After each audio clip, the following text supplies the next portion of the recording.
Al, thank you so much for You're welcome. joining me here tonight. I Sure. appreciate you taking about 30 minutes to have a conversation, and then any questions that might pop up. Sure thing.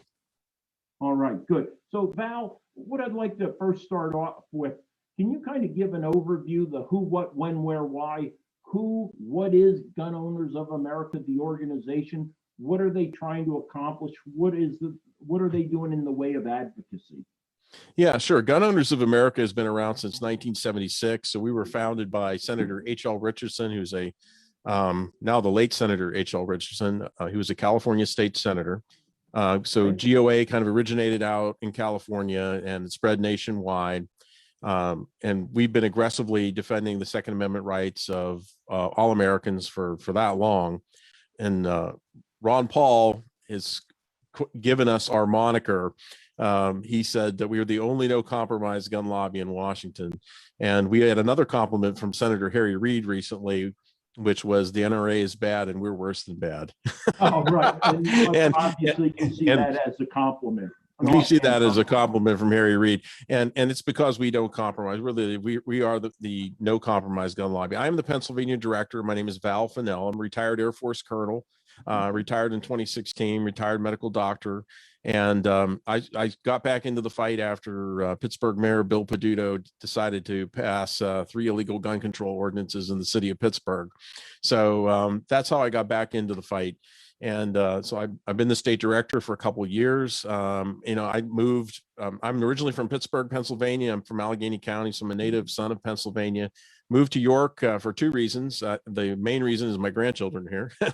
And the second reason is I'm real close to the Capitol, and I lobby in the Capitol all the time. We even have a little office across the street. So we're on site in Harrisburg. So GOA is the only gun rights group that has a dedicated person in Harrisburg. The other groups, they come in periodically. The NRA has some contract lobbyists that are there, but I'm a dedicated person to gun rights in Harrisburg.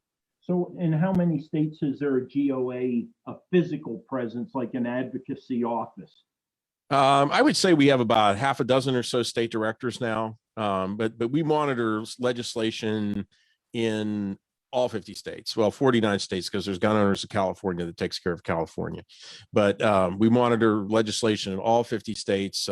We've released a number of alerts now on constitutional carry bills that are in Texas, Montana, other states like that. And we're aggressively pushing to get those things passed. Mm-hmm. So we do monitor the legislation. We're always looking for state directors and people want to step up to the plate and volunteer and to do things for us. And that's kind of how we got into Carbon County. We started the Second Amendment sanctuary movement a year ago, statewide in Pennsylvania. Like everything else, it got derailed with COVID. But we had representatives in Carbon County a year ago, but and other counties too. We have active efforts underway in Columbia County, also in Somerset that just passed a resolution. We'll talk about what the differences are. But those and also Lycoming County. Lycoming County is really considering what we're doing now. Okay. Well, you mentioned COVID, and it interrupted obviously your main focus. So you had a branch or a sequel plan, or you had to react to other issues that arose because of COVID. Absolutely. So what happened during COVID that you had to kind of shift fire for a while? Oh, yeah. I mean, just, you name it. The main thing was the governor's tyrannical edicts that shut down businesses across the Commonwealth. Not the gun stores, gun ranges, gun clubs were not spared. So we had retailers and commercial gun ranges that were suffering because they couldn't open their business. We had the sheriffs who were put into a bind in a lot of places where they refused to issue licenses to carry firearms, and because we were under declared state of emergency, you can't carry openly without a license to carry firearms. So we really engaged with the sheriffs across Pennsylvania, and we got LTCF processing going again in a lot of places. We recently won a victory in Philadelphia because they shut down in December, and they picked that up again. And also we rolled back nationally. We got the entire firearms industry put on the critical infrastructure, the CISA critical infrastructure list. But unfortunately, our governor did not adopt the latest CISA Okay. guidelines, Also, right? So that didn't happen in Pennsylvania, but we were able to eventually work to get the gun stores and gun ranges open, and a lot of that was due to our efforts of putting pressure on the governor.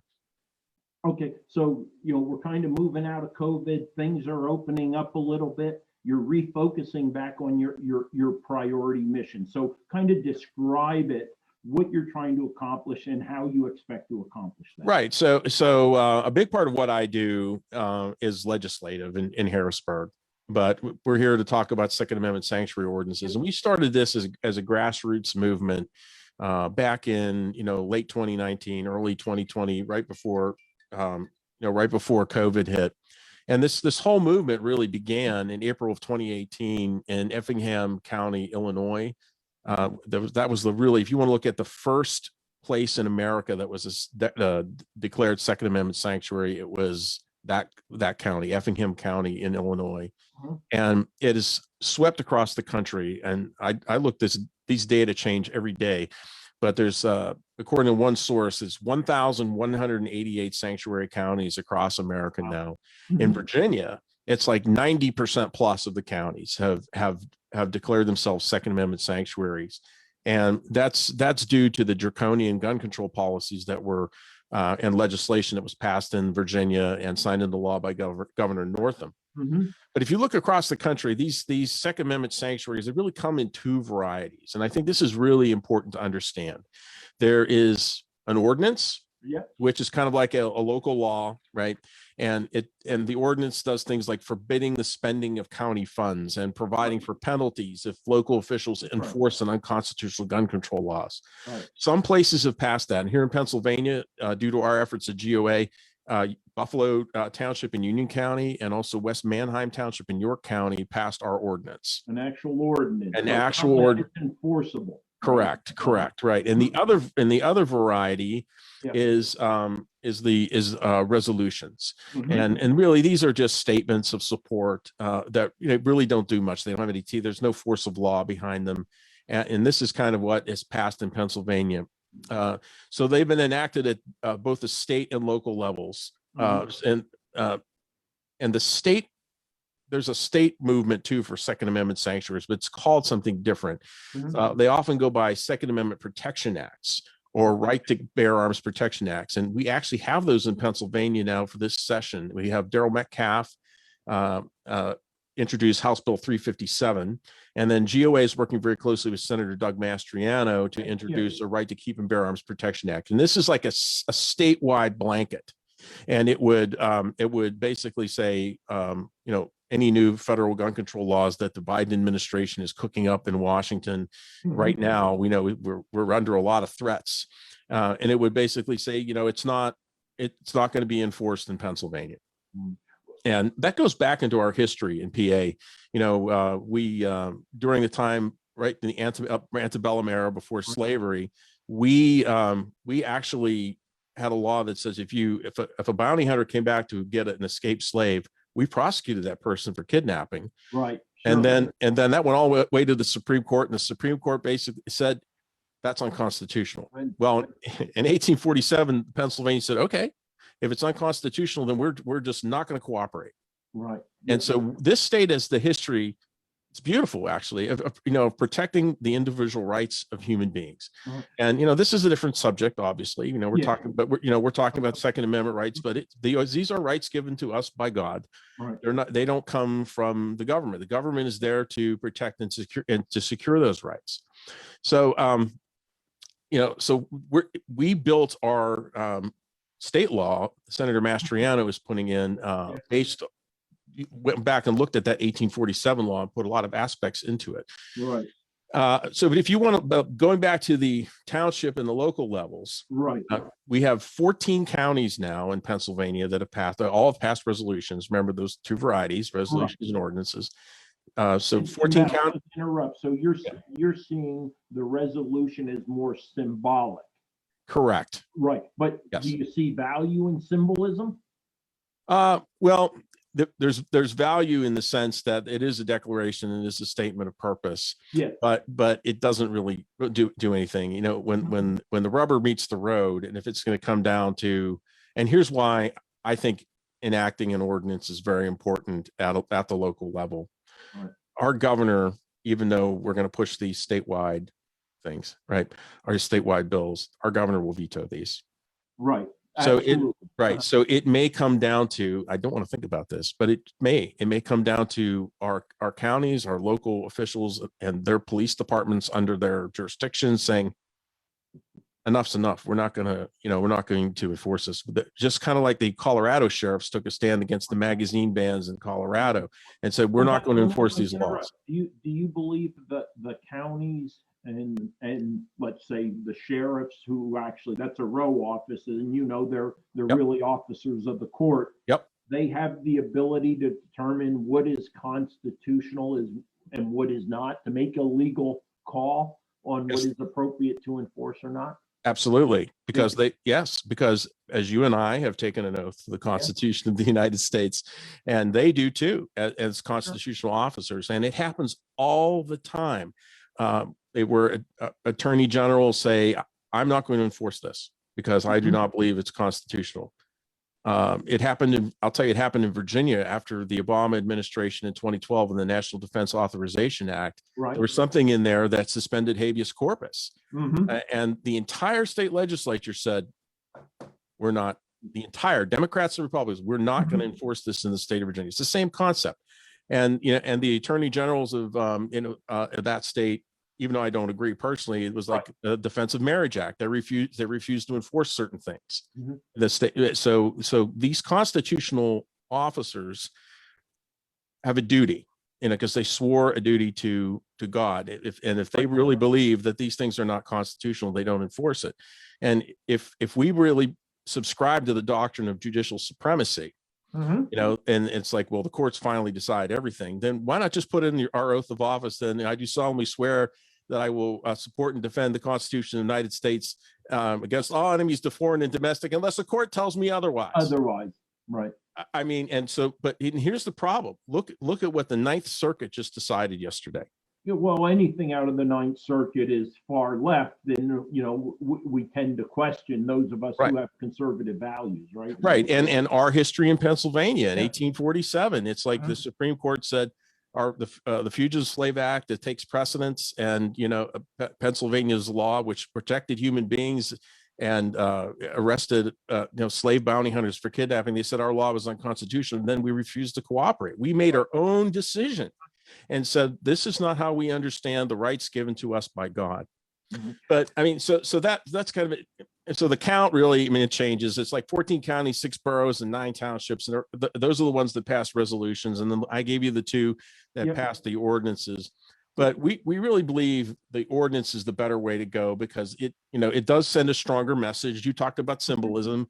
I think if just on a symbolic level, it sends a stronger message than a resolution, because it has teeth. It shows that there's real intent to do something, such as it prohibits expenditures of funds and forbids the enforcement of certain laws, right? And so it actually does something. And the penalties that we have listed is what is permitted for a county under state law. I mean, it's like 10 days in jail and a fine or something like that. It's in there. And I don't need to tell people, I already said it, the Biden administration and Congress are really driving anti-gun bills like HR 8, HR 1446.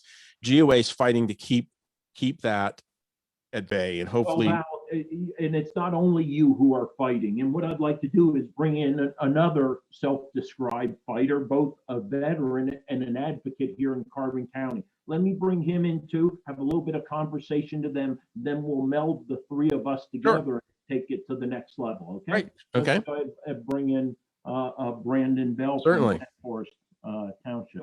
Brandon, hey, thank you so much for joining us. I know you're just a few miles up the road from me right now, but again, I appreciate you coming in this forum to have a conversation. Brandon, as I know you were listening and kind of watching as I started talking to Val, and I was trying to keep it initially kind of, the who, what, when, where, why, the 5 W's, and a little bit of the how, the federal and state level, overall what GOA was advocating for, and their efforts to include here in Pennsylvania. And Val did a really good job of highlighting their efforts across the country and the inroads that they're starting to make or have been making in Pennsylvania. A little bit of a slowdown, lost some traction with COVID, but now that momentum is starting to pick back up. And I'm going to tell you, in this part of northeastern Pennsylvania and Carbon County, you have been the catalyst for a movement here. And I'd like to talk to you for about 10, 12 minutes,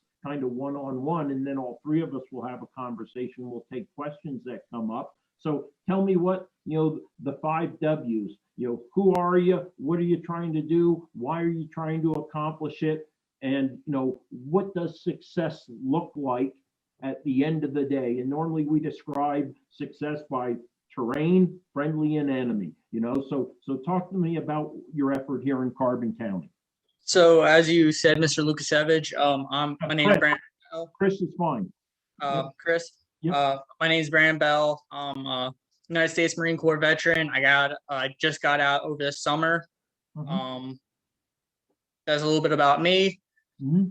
So this movement for me personally started middle of January. I believe it was like January 10th. I've been paying attention a lot of what's going on at the state level, federal level, paying attention to what Val has been doing, his movements. I've been a follower for a long time of the GOA.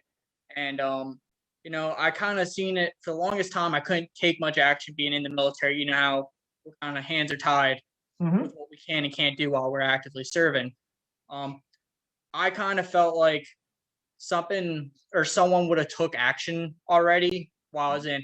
Also, I was deployed when all this was going on in our around the country, so I couldn't really take part.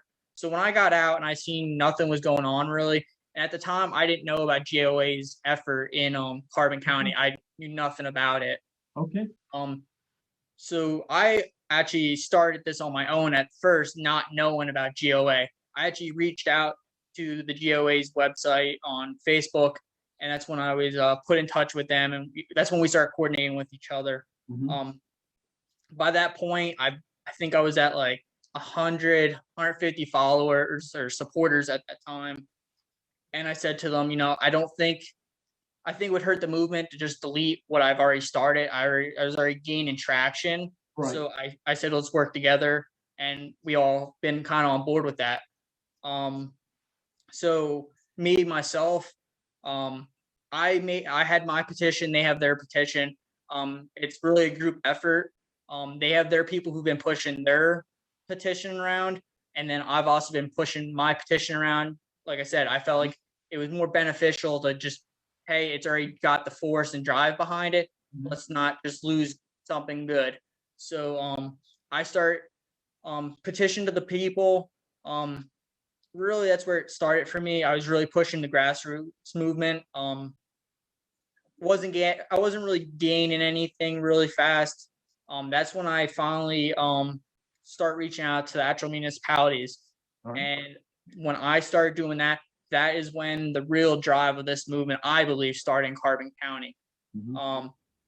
So I made my way one by one to just about every municipality. As of now, I'm at 17 municipalities that I've presented at their council meetings in person. Okay, good. I've sent another 2 over email. I haven't received anything back.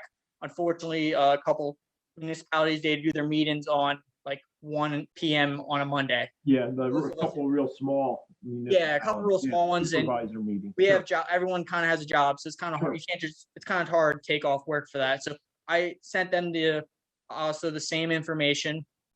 And as I've been gaining traction, I've had local news outlets reach out to me, and that's kind of when this movement really, really, I think, took off. People start seeing the online petition, start seeing how fast it was moving. Right. As of now, we're at 2,200 online supporters. Yeah. I don't have an exact number based off my paper petitions. The one I do know of, I have over 60 supporters on. Right. I have every petition or every municipality I've been to, I have a petition at. Okay. So there's a potential that I can have a couple hundred more supporters on paper as well. So Brandon, if I might ask, because Val, and I know you've learned a lot through this experience that you've been driving here in Carbon County. You're definitely at the tip of the spear here. And I'd like to ask you, have you been promoting with your petition? And again, I was looking at it online again this afternoon. Were you pushing an ordinance, a resolution, a proclamation? What specific were you seeking? What document were you seeking? At the time when I started this movement, I didn't know what the difference was. Okay. I was pushing a resolution because that's the only thing I knew of at the time. Okay. When I started working with GOA, that's when Val explained to me the difference. A few of his contacts reached out to me, and they also explained the difference. So that's when I started pushing the ordinance. Now, me personally, I don't have any force over a municipality. So I give them the ordinance, and that's what I'm striving for. But if they want to pass a resolution, I can't stop them. I'm just the individual presenting to the people. So for me, I see it as any action that's taken right now is a step in the right direction. It may just not be the direction we're quite looking for yet. Right. And there's always room to grow on a resolution the way I see it. If someone passed the resolution and it's well supported, the odds of an ordinance being pushed can go over just the same results. So I leave that kind of on the municipality themselves. I don't supply a resolution. So a lot of them have been going off of Bowmanstown. They were the first to pass the resolution. Okay. So everyone's kind of been piggybacking off Bowmanstown. Palmerton adopt it, Lansford adopt it, and Franklin Township adopt it. Okay. Do you have any sense of additional ones that are going to adopt? As of now, I know Perryville is very looking forward to it. I just was at their meeting recently, and everyone was on board with it. The mayor, their whole council was pretty much on board with it. There were citizens there that were in support of it. Okay. So I have a very strong feeling Perryville will be on. From what I've been hearing, Penn Forest Township is looking, they will likely adopt. Right. They're a very strong resource, especially with population wise. There's a lot of support.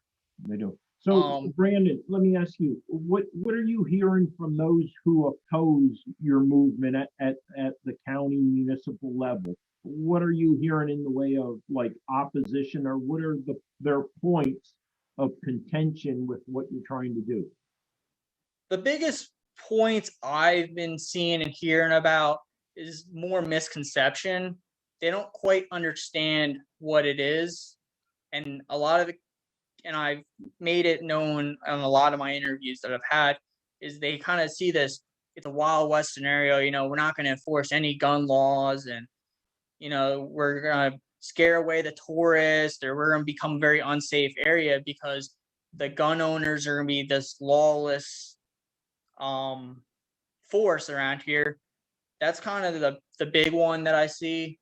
I do see the occasional domestic violence or domestic abuse kind of get brought up occasionally. Someone says, well, I was threatened with a gun. If you take these laws out, I could have been killed, or along those lines. And I always reiterate that it doesn't protect someone who breaks a law with a gun.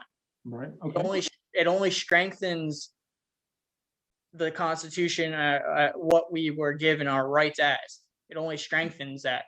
It's not saying, hey, we're not gonna, for example, if someone robs a bank with a gun, it's probably the easiest example. You're just gonna get away with it. Like that's not gonna happen. You're still gonna be prosecuted for robbing a bank, one. Then you're gonna be prosecuted for robbing a bank with a weapon. So it's not taking laws away that we already have in place. It's just protecting us from those laws that are seen as unconstitutional. Brandon, I want to ask something. You recently came out of the service, and thank you for that. And I know I hate when people say it to me, so but I'll still say it to you regardless. But hey, other than obviously working with Val or having conversations with Val, having conversations with really a cross section of people here in Carbon County, what are some of the lessons you've taken away from the experience when it comes to advocacy? For something that's so important to you. And I would say seeing the movement, at the state and federal level, that's important to many Americans. What have you learned from that? So my experiences from the military that really helped me was you can't just give up on yourself. There's always there you have your good days, you have your bad days. And with a lot of the opposition, some of the comments get really nasty. I don't really let them get too personal. I Right. just hey, I see what it is. You guys are against it. I get it. Whatever. Yeah. Just keep doing me. Also just how to be a professional. I Right. would like to say that they taught me how to speak, but they really that was I'm a grunt. I Right. hump packs all day and I shoot guns. That's what Right. we did. Right. So um, this experience itself, I would say, has made me a better person, not just what the military has taught me. I was never much for public speaking. I Sure. was a lot of people in the service who served with me, they'd say I was more of a shy person. It wasn't until you got me comfortable that I'd kind of come out of my shell. Okay. No, And that's great. the military helped me a lot with that. But this movement has like cracked my shell. I'm not afraid to talk as much anymore. I still make my mistakes, Sure. but Of course. that's just the lessons of learning about public Okay. speaking. Well, in about a minute and a half, we're going to bring Val back in and we're going to kind of elevate the conversation. We do have a couple questions there, and we're going to hit those questions both at Val's level and down to the grassroots levels that you're at, Brandon. But you see Tyra Boney, Clerk of Courts, right behind me, and I understand you're going to take some of your energy and passion and I was just looking at the casting of ballots or drawing of lots for the petitions, and I see that you're running for a township supervisor. What brought that about? That is correct. Yep. The thing that really brought that about is after speaking a lot of it with your local officials, whether it be a mayor, a supervisor, a councilman, a lot of them seen energy that they feel like this area needs. We have a lot of the same issues in these small towns where it's the same people running over and over and over again, not being opposed, or if they're opposed, it's just another person who's been in the area for a very long time. There's no real youth energy in there. Yeah. There's no one with difference of opinions. So a lot of them see me as a way of, hey, this can help bring the youth into our local politics. Mm-hmm. They also seem I'd say they seen the good in me. A lot of people who I've spoken to personally, they all kind of want to feel me out through personal interviews because to hear something about someone that doesn't really give you a true taste of what that person's like. Sure. And a lot of what I've been told after my meetings is, I wasn't sure about you, but after our meeting, I feel like you're a very affirming person. You speak you're speaking well. You present well, and you just have an energy about you that this area can use. So that's kind of been the lead-in. That's perfect, Brandon. But, I'm going to tell you, I'm a bit older than you, but I have had the same resistance to certain maybe items I was pushing. Even at my age, right? Your self-confidence increased. You felt you wanted to make a difference. You get involved in politics or elected office. Once people get to meet you, because I'll tell you what, I don't smile, right? I don't smile. I walk Absolutely. with confidence, just like Val does also. Us military guys, we walk straight, we walk with confidence, and that's not an approachable, way we carry ourselves. So we have to adapt to our new environment. I totally agree there. And you're doing that, and you're doing That's true. a great job. And I saw a few comments that popped up, and I've spoken to quite a few people who have interacted with you. And again, the guy they may see, the bearded wonder there, the grizzly man, isn't the same guy once they have a few minutes of conversation in there. So what I want to do right now, other than first and foremost saying, hey, this is Carbon Matters live streaming, I'm C4, Chris, Carbon County Commissioner. Thank you for joining me. You know, the official drink of C4 is C4. Buy it at your local Turkey Hill, right? Probably, and contribute a couple pennies to whatever charity pops up on that little keypad when you buy C4, the official energy drink of Chris Lukasiewicz. I actually don't drink it. I'd never drink it. Someone gave it to me the other day. They saw it, so there it is. But I do a plug for him anyhow.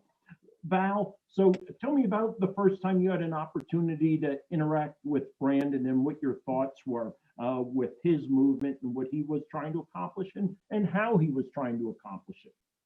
Well, I mean, we're grateful. GOA is a grassroots organization. We don't approach gun rights like some other organizations do. We really rely on the grassroots, and the whole Second Amendment sanctuary movement in Pennsylvania is, as GOA tried to facilitate it, was to use county coordinators and to use local people who were interested in this, who really wanted to make a difference in their counties. Like I said, we did start in Carbon County about a year ago. A lot of things got derailed, and it's almost like everywhere in the state right now. It's like a switch. We're picking up where we left off again. And it's really good that Brandon is out there doing this, and it's a real relief to have someone of his energy, getting out there, getting people to pay attention to what's happening in their community, standing up for something that you believe in, standing up for the constitutional rights, the oath the three of us took when we served our country. My oath doesn't expire. You and I, Chris, are retired officers. Mm-hmm. We're still officers of the United States. Right. And our oath never expires. And it's just encouraging to see a young Marine. Brandon will be Marine for the rest of his life, and I'm sure Brandon believes in his oath too. So, it's really good that we were put in touch with him. All right, Val, you mentioned something about kind of the strength, and Diane had a question. Diane Dietrich Fisher asked, how strong is this statewide, this movement? How do you assess it? The movement was very strong back in February of 2020, March of 2020. And of course we had the COVID. And I think what happened was this, back in December of 2019, Bradford County passed a resolution. Mm-hmm. And I know we talked about this on the phone. And that gave the counties a way to do something very easy, rather than wrestle with the ordinance. Uh-huh. And so they kind of fell like dominoes, and so we had COVID, everything was put on hold, and now it's picking up again, and now they're falling like dominoes with the resolution. So it was very strong in certain areas. Particularly, we have very strong movement in Bedford County. Lycoming County was extremely strong. Somerset County was extremely strong. But then again, if there's an easy way out, politicians take it. Yeah, that's interesting. So I'm going to jump on that. I'm going to I'm actually not going to segue. I'm going to stay on that, but I am going to jump to Brandon real quick. Brandon, you've obviously seen momentum building in Carbon County, unquestionably. But how strong do you think the movement is? Or, do you expect to have 15 of 23 municipalities, and then number 4 would be the county? Or what are you kind of seeing? Or think you can kind of get? I see the movement. It's very strong. I think 15 would be a very reasonable number. A lot of it has been the municipalities have all been watching each other. Yeah. So it's kind of like, who wants to make the move? Who wants to make that move? And now that there's a couple that are actually taking it, I have others that have reached out to me, and I have councilmen who are like, hey, we seen so-and-so just passed this. I think for our next meeting, we'll put it up for vote. So I do suspect within the next month, that's when you're going to see, for April, I suspect that's when you're going to see a lot of them start rolling over. Yeah, we were really strong in Fayette County too. So we had a lot of people active. Dave, the fellow in Fayette County, who was our state or county coordinator, his name was David Shaw. He was actually the former Republican chair of the county who was behind this. So we had a lot of momentum, but then the resolution started again when things started to open up. So we're just going to keep pushing forward with it, and see what happens. All right, so let's go ahead. Let's go back to the conversation. We were talking about the strength of the movement. Brandon, you said it looks pretty strong in Carbon County. 15 is kind of an objective. Would like to do better than that. Absolutely. But Val had hit on a couple of points a couple times about the weakness of a resolution. I believe it was Tyler who's on the line asked, what do I think is the probability or the possibility of an ordinance being passed in Carbon County, specifically an ordinance? I think it's going to be tough. I'm not saying it's impossible, but I think it's going to be extremely challenging to do that. And I don't think it's political. I think it's probably more about trying to weigh what is ultimately in the best interest of all the citizens of Carbon County. Brandon, I know I said this to you probably a couple times. Commissioners don't run the county; they run county government, right? Absolutely. And that is a big difference. So with saying that, I'm going to turn that over to Val. Val, you know what? It doesn't matter how I vote as a commissioner, be it a resolution or really an ordinance, because, I control with my two fellow commissioners under the county code of 3 commissioners here. Again, we don't have home rule here. We control about 400 employees and about 10 buildings, which they work in. So beyond that, other than writing an ordinance to say you're going to pay $1 to park in our county lot, I really don't have much, gravitas to make a difference. So what do you say? Well, Pennsylvania is kind of a unique place, and it differs county by county. And at least, the things that are under your control, if you pass an ordinance, the ordinance will forbid any county funds to be used for the enforcement of unconstitutional laws, whether that's through the sheriff's department. It also, municipalities could follow your lead, and if they have police departments in their municipalities, there's that.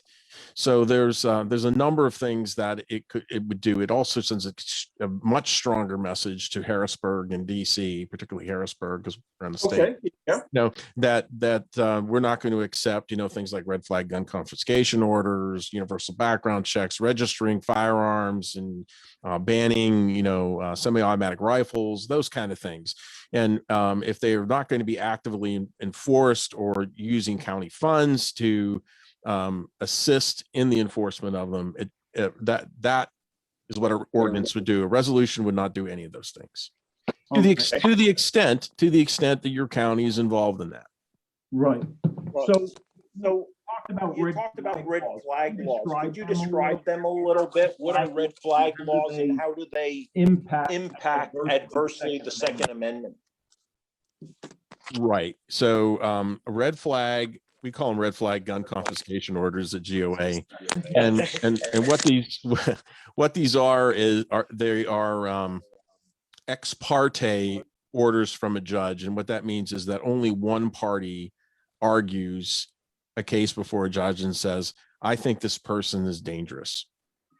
And most judges will be pliant. They will be afraid to make a mistake. And this is what we're seeing across the country. And so they end up issuing an order and say, this person is just on the mere accusation of being dangerous. Now, this is ripe for abuse, isn't it? Then someone shows up at your door at 5 a.m. and this happened to Gary Willis in Maryland. Someone showed up at his door at 5 a.m. and he was killed over a family dispute, and someone in his own family red flagged him. And so then 10 days later, or whatever your state law is going to say, that some of the bills in the state legislature say 10 days later, you'll get the opportunity to argue to get your rights back. Right. Okay. And spend $10,000 or more on an attorney, at that point. So, and we believe not only is this kind of a violation of our Second Amendment rights, it's a gross violation of our due process rights. This country is built on the fact that you have the right to face your accuser. And if we keep growing and expanding these ex parte orders where only one party argues the case before a judge and you have no right to confront your accuser, I mean, we can see that, an angry ex could use this against you, Right. or somebody who didn't like what you posted on Facebook. Right. Right. And if someone has it in for you and they go before a judge and, think about it from the judge's perspective, they don't know and they're going to be afraid to make a mistake. And that's what like I said, we're seeing that across the country. And so it's ripe for abuse and it turns due process on its head. Right. So Brandon, let me ask you a kind of a contemporary event and how that impacts what we're talking about is momentum. You just had the shooting in Atlanta. And you had the shooting in Boulder, Colorado. How do you think that impacts your movement here in Carbon County? Is that going to take a lot of steam out of there because there's going to be increased hesitation, Brandon? I'm seeing a lot more opposition right now. I've been kind of scrolling through Facebook. So right now, a lot of people are, we're in the age of the memes. So a lot of memes are being pushed around on different pages on Facebook, especially some specific Carbon County pages. And I'm very fortunate that the people who are supportive of the movement, they kind of come forward with facts. So I do think it will slow us down a little bit, but I think the movement's strong enough that it'll weather it. Also, as long as we keep our points valid and use facts and statistics to back what we're saying, I can always say, we can ban all guns, and this is far left, but, even if we banned all guns, murder was a thing. Adam, or not Adam, Eve, can't think of it now, but Cain and Abel. Yeah, that's it. David and Goliath. I mean, exactly. So, we don't need guns to murder someone. Right. Murder's always been inherent in human history. So to say, let's just get rid of all the guns, which is far-fetched, that it'll just solve all our issues, far more people are killed by knives and hammers than by firearms. So, it kind of goes back and forth. I'm hoping, the movement keeps pushing forward, but, I think we'll weather it. It's just, we got to be very careful how we word things coming from our side of things. Val, so you at the state and federal level, you may or may not see things differently.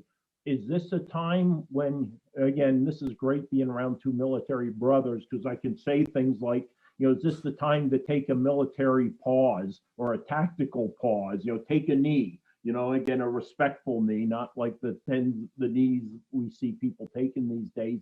Is this the time to take a tactical pause, or is this the time to keep pushing on to the objective? No, press on to the objective. Here's why. Because if you back off, it's a preemptive surrender. Yeah. And we know preemptive surrenders don't work in military scenarios. Appeasement does not work. You could check World War II history on that, as you're well aware of. Yeah. No. So we don't want to do that. And what we do is we present the facts and we say, these are what the facts are. The actions of criminals do not affect my rights. I've never seen a firearm yet. I have a bunch of them. I've never seen any one of them crawl out of the closet or out of my gun safe and commit a crime. Right. Okay. And so anybody who owns a firearm, the person who uses a firearm, that's the person who's responsible when they commit a crime.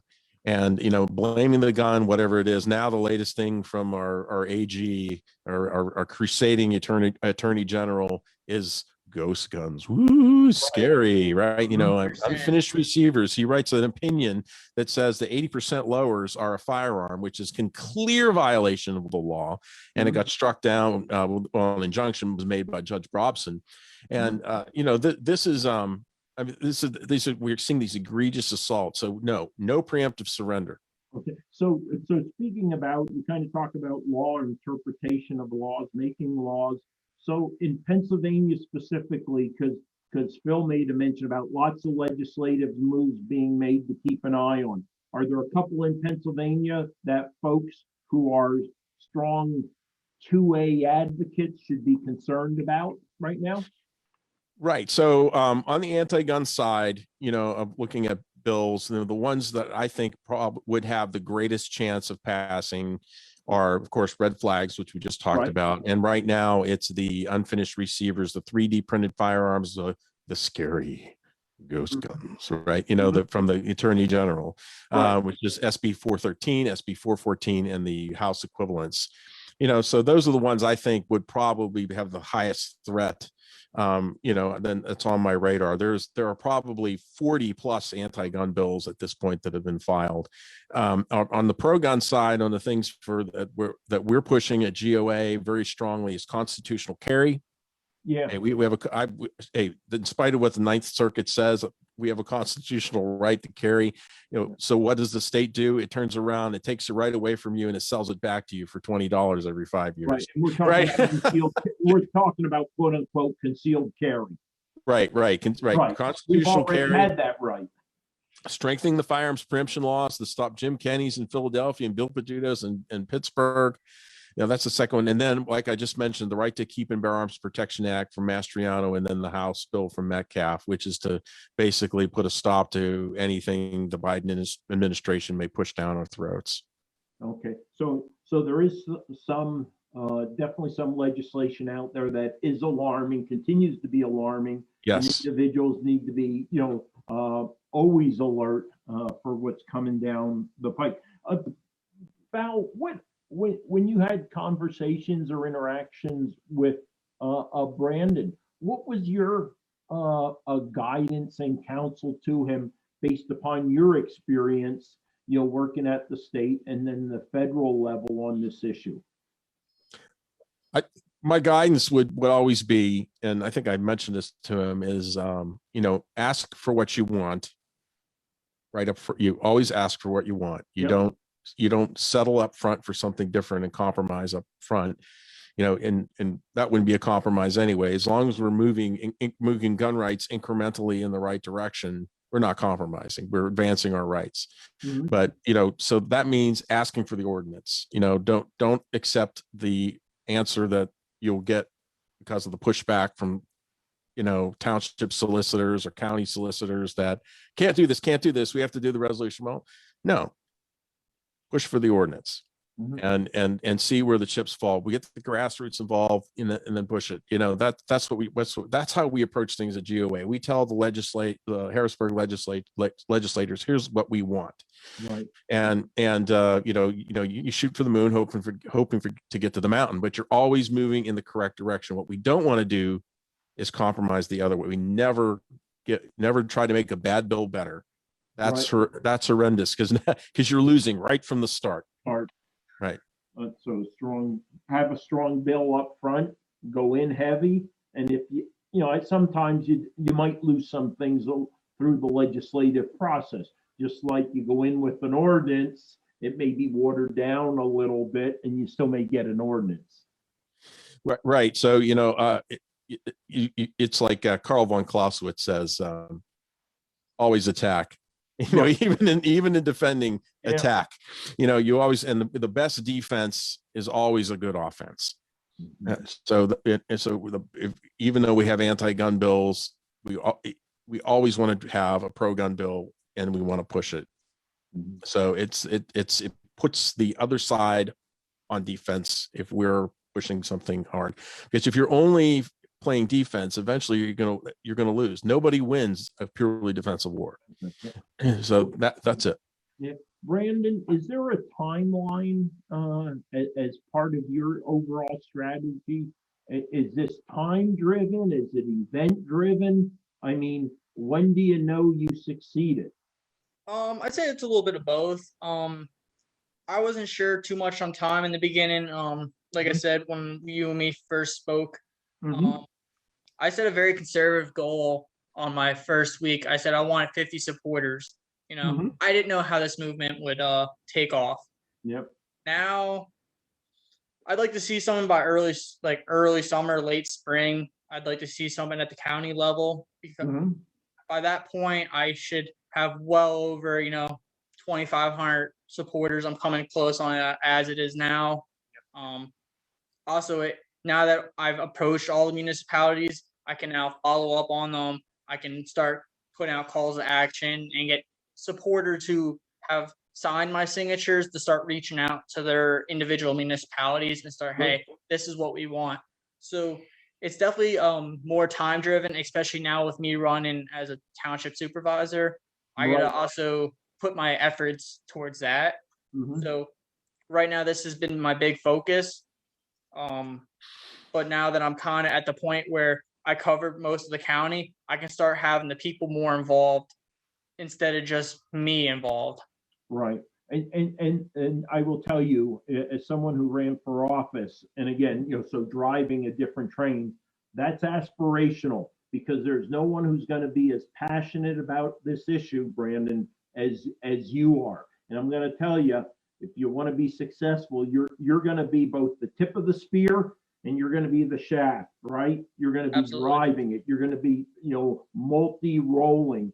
And what you're going to see is you'll have a lot of support, but when it comes to rubber meeting the road, you're going to be the point man. You're going to, and you'll be dragging some people, you'll be pushing others, and then you'll have a couple wingmen, folks who are really going to move along with you and help you pick up some of that burden and help do that. I will tell you a little strategy when it comes to the county. And I know we are going to welcome you just like we'd welcome any citizen who comes before the Board of Commissioners.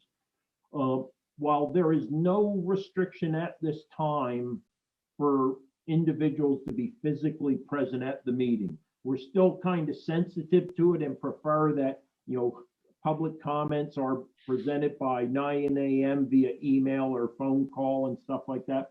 The way things are going in the next month or two, things are going to start opening up. And I would just say, when you decide it's time to come to the Board of Commissioners, ensure it's the time when you can comfortably come and you'd be comfortably welcomed in person, because that's where you're going to have the impact with your personality, your ability to speak clearly, concisely, completely, make your point. The interaction face to face, with the three commissioners is just going to be so much more effective. So I think again, we say tactical patience, right, is going to help you achieve a strategic effect. So don't rush it. I think you're moving along real well, and I am telling you, my fellow commissioners, we do talk about it, about the movement and in recognition that at some point, just like every municipality, we will be approached and we will have to make a decision on the best interest of the residents of Carbon County that we represent and all the interests that we represent. Because I hear, well, if you do a 2A ordinance, sanctuary ordinance, and that's one thing, no one's likes the sanctuary term. I understand where it comes from and why it was adopted, let's say, but everyone seems to be really sensitive to that word. We think about, illegal immigration in sanctuary cities and stuff like that, but be prepared to come. You are going to be welcomed. Serious consideration is going to be given. We are going to meet with the good doctor also and have a conversation with him. And part of that is wanting to be able to make an informed decision. We've had well over 100 folks who have emailed us so far at the county in regards to that issue. Overwhelming support. I'm talking, of 105 or so, I would say 100, maybe just shy of that, fully support some type of action by the Board of Commissioners or supporting the effort from outside county residents, and a handful who are opposed to it. But at the end of the day, we're all going to have to make, a judgment, an informed decision, and the good doctor there is going to help us do that when we have a conversation with him also. Val, a closing comment from you now that we're at the 21:30 hour here. Yeah. We're going to play taps and. Oh yeah. Well, here's a question. And I did about 2 years on David Month and Air Force Base at the 20th Tactical. I was a CPX, helping them do exercises. I had to do something before I went overseas for a year, so I needed a job coming out of my master's program. So Mhm. they're at DM and stuff like that. But I am going to ask you a question. You talk tap. I don't know, Brandon, you're another one. What is the longest bugle call that the Army uses? Any idea? And it's played after taps, actually. All right, tattoo. Tattoo. It goes on and on and on. I know you retreat's pretty long. Yeah, it is. Yeah, but it's tattoo. Yeah. Anyway, so go ahead. Over to you, Val, for the last minute, and then I'll give 30 seconds, a minute to Brandon, and then we'll wrap it up. First of all, Chris, thank you for the opportunity to come on to your show. I really greatly appreciate it. Yep. Again, GOA is here to protect the Second Amendment rights of all Pennsylvanians, Carbon County, to everybody. And if people are interested in GOA, they can go to our state website is pennsylvania.gunowners.org, and you can see what we're doing in the state legislature. And on our national website is gunowners.org. And, you could sign up for our email list there. It's free, and we'll keep you informed of what's happening all across the state. Thank you again. Good. Okay, Brandon, over to you. And I will say, Val, I know you did post it online also. Yep. Right, great. Go ahead, Brandon, over to you for a closing comment. Well, I just want to say thank you, Chris, for having me. Thanks, Dr. Val. Yep. It's good as always. I look forward to April when we have our COG meeting. I look forward to actually speaking in front of most of the municipalities. Also, that's right. So, great, fantastic. I'm looking forward to Val's expertise when it comes to the solicitors. That's going to be the big help, I'm thinking. We're going to have attorneys there too from GOA. Okay, so we're going to have a full house that night. Yep. Yep. Well, so this is interesting. The plan is to do that virtual. Is that correct? Yeah. Okay. I believe so. That's great. We just did have our COG meeting. We actually had home rule discussion this past one. I think it's great. We're just really a month from seeing you guys again. That's the Council of Governments. I will let you know, we do live stream those on the Carbon County Commissioner's Facebook page. So that's another opportunity to, again, push it out from the Carbon County Commissioner's Facebook page to other groups, all over literally the world, or groups and pages that you belong to. So we do, because that is a public meeting. The Council of Governments is a public meeting. So again, we do live stream it. I am the Carbon County Board of Commissioners representative to that. So I look forward to seeing you guys a month from now. I know Val will be having a conversation here shortly. I think prior to that, actually. That's right. Having a conversation, and we really look forward to kind of becoming better informed and educated on your advocacy and that of Gun Owners of America. So good night to Val, good night to Brandon, good night to everyone who joined us. I will be going back through the comments tonight and tomorrow. If we missed anything, I would ask that Brandon and Val do likewise, and they can respond directly back into this feed also. So again, good night. This was Chris Lukasevich, Carbon County Commissioner. This was Carbon Matters. Look forward to seeing you in about 4 weeks, where we'll have a special guest as we roll into elections. I will tell you, on 13 May, Tyra Boney's going to be here with Maggie and I as we talk about the Clerk of Courts, and I will be posting her presentation to the Board of Commissioners later today. Have a good night. Thank you guys so much. Out here. Good night. Out here.